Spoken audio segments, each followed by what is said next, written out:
Hello everybody, welcome back to a brand new video, and today we're doing episode 5 of the Prime Minister Timeline, going through the years 1872 to 1892, and let's jump straight into it.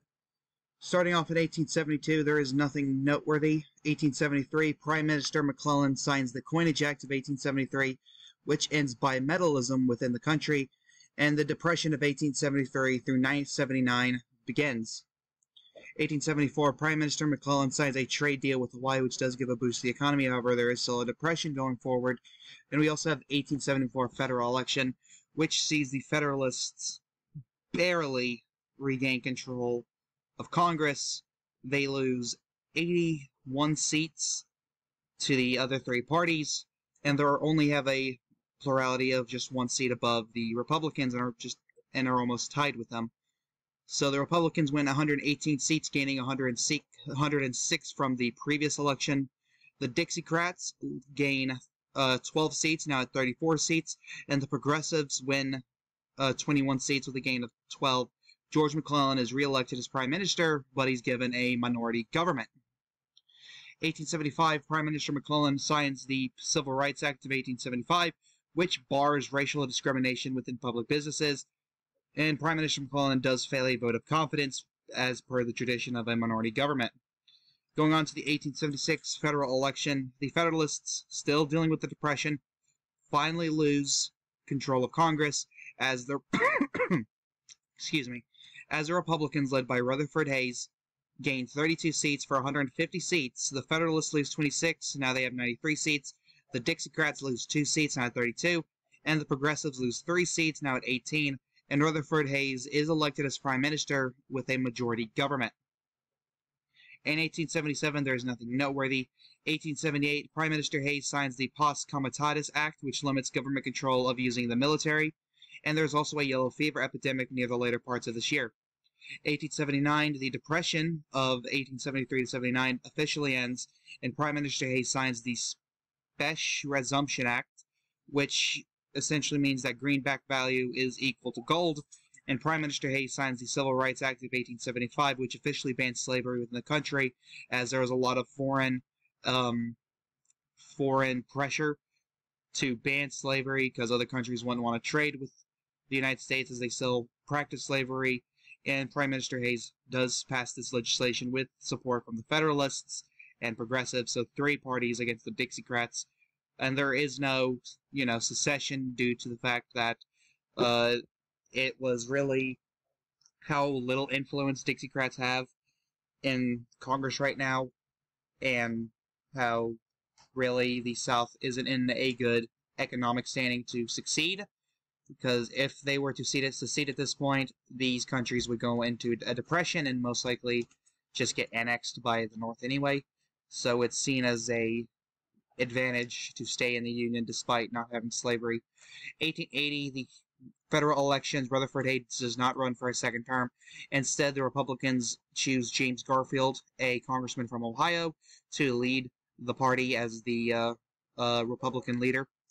The Republicans end up gaining 18 seats. Now they have 168 seats. The Federalists, now under Winfield Hancock of New Jersey, they lose 13 seats, now at 80. The Dixiecrats under Barzillai Chambers of, I believe, Virginia, that party ends up gaining 2 seats, now at 34. The Progressives under James B. Weaver of Iowa, they lose 7 seats, now at 11, and James Garfield is elected Prime Minister with a majority government.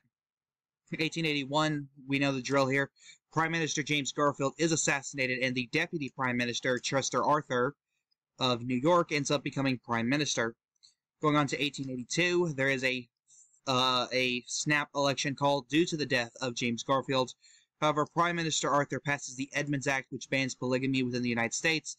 He also signs the Immigration Act of 1882, which is, of course, an immigration tax for anyone immigrating to the United States. And the country also goes into an economic depression as the Depression of 82 to 85 begins here, which is a big blow to the Republicans, kind of an October surprise. And the 1882 federal election takes place where the Federalists regain control of Congress. They gain 69 seats, now at 149 seats.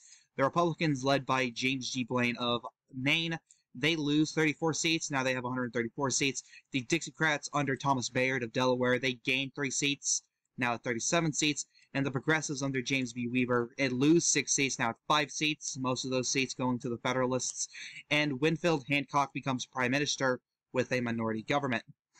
1883, the Prime Minister Hancock, signs the Pendleton Civil Service Reform Act, kind of as a fast reaction to the death of James Garfield. You know, he ends the spoil system of, you know, the congressional cabinet, and Prime Minister Hancock fails a vote of confidence. You know, minority government, polarization is going to be a lot higher amongst politicians. 1884, that federal election, the Republicans end up regaining control of Congress, but with the plurality. The Republicans, under Blaine, gain 22 seats, now at 156 seats. The Federalists under Hancock, they lose 15 seats, now at 134 seats. The Dixiecrats under Samuel Pomeroy of Kansas, they lose 4 seats, now at 33. And the Progressives under Belva Lockwood lose 3 seats, only having 2, Lockwood's seat being one of them. And Progressives do badly only because they nominated a woman at the ticket, and misogyny and sexism very high for the 1880s, as, you know, it's a sad thing, but it's true. But James Blaine is elected Prime Minister with a minority government. Going in 1885, the Depression of 82 to 85 ends, and the economy sees a huge boost. Despite this, Blaine still veils a vote of confidence, but he's super popular with the United States citizens. And Republicans, I think this is the second time this has occurred. The incumbent party gained seats after failing a vote of confidence. So Blaine and the Republicans gain 8 seats, now at 164. The Federalists under Grover Cleveland in New York, they lose 7 seats, now at 127. The Dixiecrats, still under Pomeroy, they don't gain or lose any seats. They're still at 33 seats.